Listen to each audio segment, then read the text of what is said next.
मला इथं विधानसभेनंतर यायला खूप बरं वाटतंय, कारण सगळ्यांची मागणी होती की आमचा एवढा छोटा समाज आणि छोट्या समाजाला कुठं संधी मिळणार का. सगळी माझ्याकडे हट्टाने आलती, हट्टाने दिलं. तुम्ही सर्वांनी ताकद दिली. महाराष्ट्रात पहिलं सचिन पाटील या ठिकाणचं तुमचं आमदार झाले. नुसते आमदार झाले नाही तर तुमच्या लक्षात आलं असेल की त्यांचं वक्तृत्व बघितल्यानंतर पहिल्या टर्मचे आमदार आहेत का दुसऱ्या टर्मचे आमदार आहेत हे काय कळत नाही. आणि कामाचा धडाका फलटण शहरामध्ये मागच्या 15 दिवसापूर्वी 16 कोटी रुपये सचिन पाटलांनी मंजूर करून घेतले. म्हणजे मला अक्षरशः मला त्यांचं कौतुक आहे आणि त्यांच्या आईवडिलांचे आशीर्वाद आहेत. कारण आम्हाला राजकारण कळायला आणि पैसे आणायला 25 वर्ष गेले आणि सचिन पाटलांना हे 2-3 महिन्यामध्ये समजलं ताकद, फलटणला पैसे कसे आणायचे, काय करायचे. सगळ्या बस स्टॉपपासून आता नवीन 1000 कोटी रुपयाच्या रस्त्याचा ते फॉलोअप घेत आहेत. त्याचबरोबर फलटणला नव्याने रिंग रोड निर्माण होत आहे त्याचा ते फॉलोअप घेत आहेत. MIDCचा फॉलोअप घेत आहेत. 75 कोटी रुपयाच्या रोडच्या मिटिंग त्यांच्या माध्यमातून चाललेत. अनेक फलटण शहराला लागून असणारे अनेक सुशोभीकरण, बायपास, रिंग रोड, दवाखाने, त्याचबरोबर तुमच्या डायलिसिस केंद्र, झिरपवाडीच्या रुग्णालयाचा समस्या, MIDCचा फॉलोअप, नीरा देवगरचा फॉलोअप, दोन बलकोडीचा फॉलोअप, हे ज्यांना 12 वर्षात आणि त्यांच्या नेत्यांना 36 वर्षात जमलं नाही ते तुमच्या सुपुत्रांनी 12 महिन्यात करून दाखवलं आणि विधानसभेत तडफेने भाषण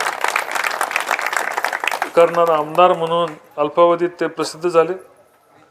या आता खऱ्या अर्थाने तुमच्या सर्वांच्या मधनं जितेंद्र आप्पा आणि आमचे दीपक भाऊ दोघांच्यातनं तुम्ही सहकार्य करायचं होतं. पण जितेंद्र आप्पा फार वर्ष काम करतोय, त्याला संधी द्या असं सर्वांचं वळीसकरांचं म्हणणं आलं.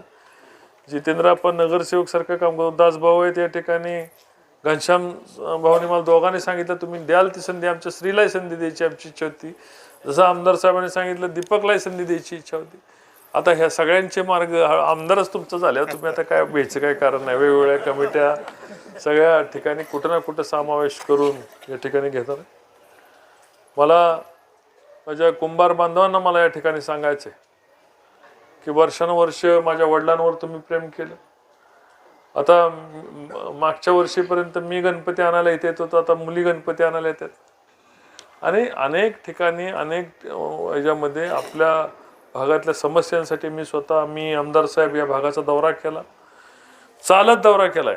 ह्या गल्ली बोळातनं प्रत्येक ठिकाणावरनं चालत, गणेश इथं उपस्थित आहे, आपण चालत फिरलो सगळ्या. अगदी त्या न्यू भारत पर्यंत आम्ही इथनं सगळे अख्खा फलटणच चालत फिरलो आणि त्यामुळे समस्या कळल्या. फलटण शहरामधल्या ह्या वॉर्डला सुद्धा 50 लाख रुपये गटर आणि याच्यासाठी मंजूर केलेले आहेत. त्याचे उद्या तुम्हाला सगळे उद्या संध्याकाळपर्यंत GR सगळे टाकतो. जे सचिन पाटील साहेब बोललेत ना, जवळपास शहरासाठी 100-125 कोटी रुपये वेगवेगळ्या माध्यमातून निधी मंजूर करून आलेला आहे. तर सगळ्यांचा निधीचं गठुडा उद्या टाकतो. मी खासदार असताना 22 कोटी रुपये मंजूर केले असतील. अनेक कामांचा या ठिकाणी पैशाची रांग लागलेली, पैसे येत आहेत.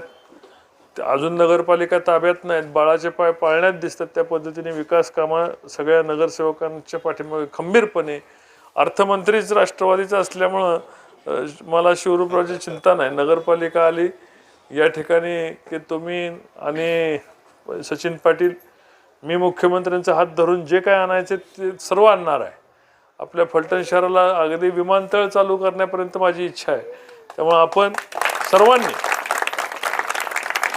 फलटण शहराला प्रगत बनवण्याकरता, फलटण शहराला आपण शेजारी बारामती बघतो, बारामतीला विमानतळे, रेल्वे, आपण रेल्वे आणली, रस्ते आणले. फलटण शहरामध्ये आमदार साहेबांनी सांगितल्याप्रमाणे सगळे रस्ते, चारही बाजूने रस्ते. आता तुम्ही गिरवीवरून या, नाही तर आसूवरून या, किंवा पुशेगाववरून या, उपळव्यावरून या, पुण्यावरून या, बारामतीवरून या, कुठलाही रस्ता तुम्हाला खराब भेटणार नाही. आता दहिवडी रस्ता सुद्धा आता चालू होतोय. आपण रस्ते आणायचं काम केलं. एवढे मोठे रस्ते आणले की फलटण शहरामधला कोट्यावधी रुपये आपण फलटण शहराच्या कडेने आणले. रिंग रोड फलटणला दूधसंघापासून परत याच्यापर्यंत निर्माण केला. विडणीपर्यंत आता दुसरा रिंग रोड निर्माण करतोय, मग तेव्हा शहरातली गर्दी कमी होईल. समस्यांची माहिती आहे.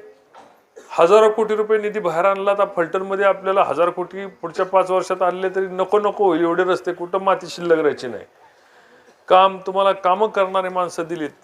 तुम्हाला सचिन सरांचा 9 वर्षाचा या ठिकाणी अनुभव आहे आणि आप्पा असतील, वहिनी असतील, कुठेही कमी पडणार नाही, मी तुम्हाला खात्री देतो. शमशेरदादांच्या बाबतीत मला काय बोलायची गरज नाही.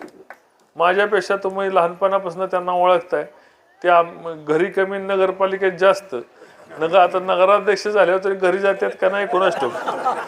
अशी परिस्थिती. काम करणारा माणूस, लोकांच्यातला माणूस, गोरगरिबांच्यात कुठं बसायला खुर्ची लागत नाही, बसेल कुठं बसेल, कुणाच्यात राहील, कुठं जेवतील घरी हे सुद्धा आम्हाला माहिती नसते. संध्याकाळी घरी आल्याच कळते की यांचं 2 टाईमचं जेवण झालेलं आहे. त्यामुळं 24 तास लोकांच्यात राहणारा माणूस कुठंही, बाबा मी एका माजी खासदाराचा पोरगा, एका माजी खासदाराचा भाऊ आहे, कसला लवलेश नसतो. सर्वसामान्यातला अतिसामान्य म्हणून राहणारा शमशेरदादा आज या ठिकाणी नगराध्यक्षला उभे. मला वाटतं लोकप्रियतेचे सर्वात जास्त रेकॉर्ड आणि मताधिक फलटण तालुक्याच्या आणि या शहराच्या इतिहासातले सर्वात जास्त लोकप्रिय नगराध्यक्षाचे रेकॉर्ड ते मोडतील सगळ्यात जास्त मताने. आणि आपण तुमचे आशीर्वाद, तुम्हाला जर 30 वर्षाचं सत्य या ठिकाणी कळलं, तुमचे आशीर्वाद पाठीमागं लागले तर पप्पूचं डिपॉझिट घालवून शमशेरदादा निवडून येते. आता तुम्ही म्हणाल पप्पू का म्हटलं, कारण पप्पू अशासाठी म्हटलं, लाडाने बाळलेल्या बाळाला आपण पप्पू म्हणतो. तो थोडा स्लो असतो, काम कमी करतो, पण त्याला घरात आपण लाडाने वाढवतो. पण लाडाने वाढवलेलं पोराच्या हातात आपण लगेच 4 चाकी गाडी देत नाही, कारण ते कुठं घालायला सांगता येत नाही.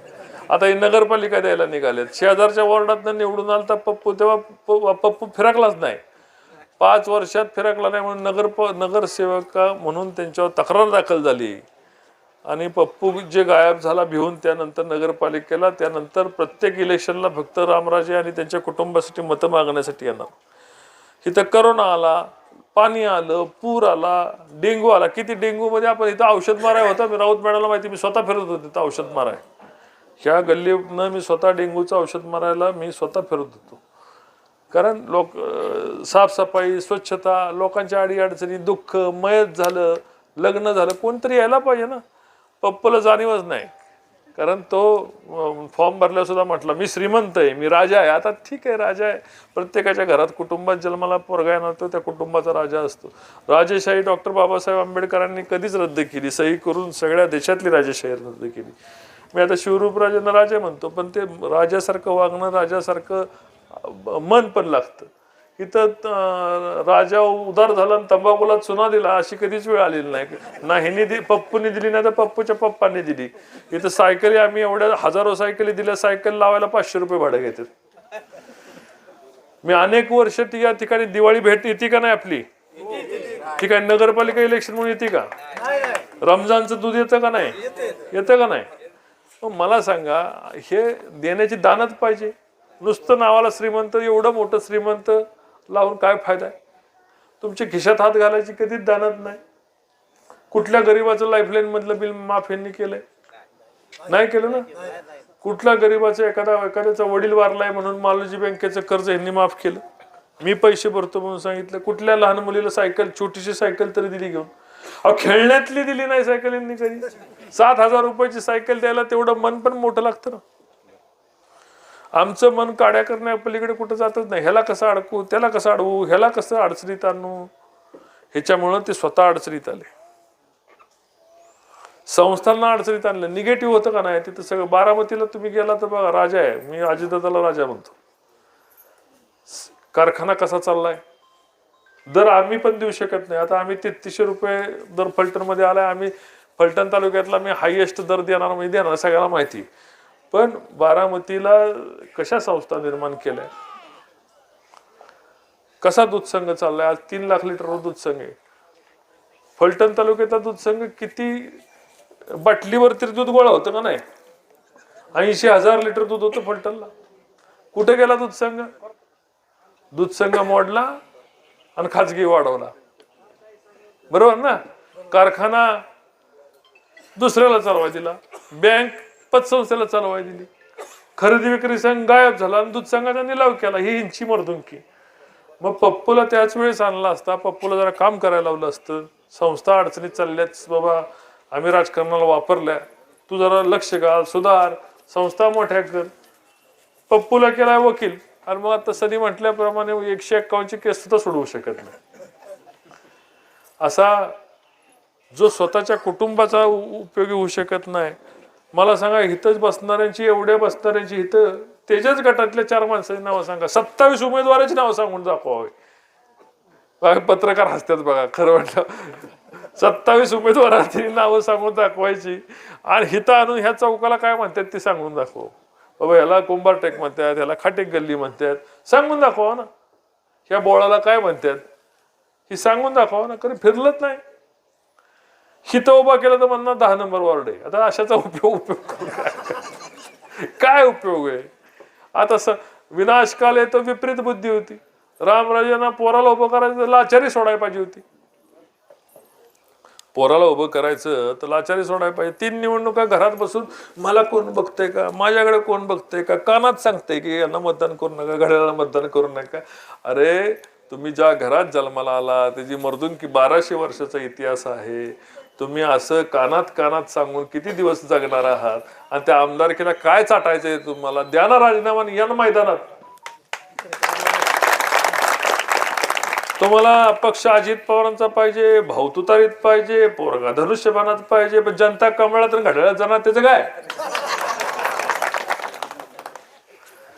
लोकांना वेडच समजायचं, लोकांना वेड्यात काढायचं आणि लोकांना खोटी आश्वासनं द्यायचं. आता 30 वर्षानंतर तुम्ही कुणी वेडे होणार आहे का? तर मागं बसणाऱ्यांनी अजिबात होणार नाही ना.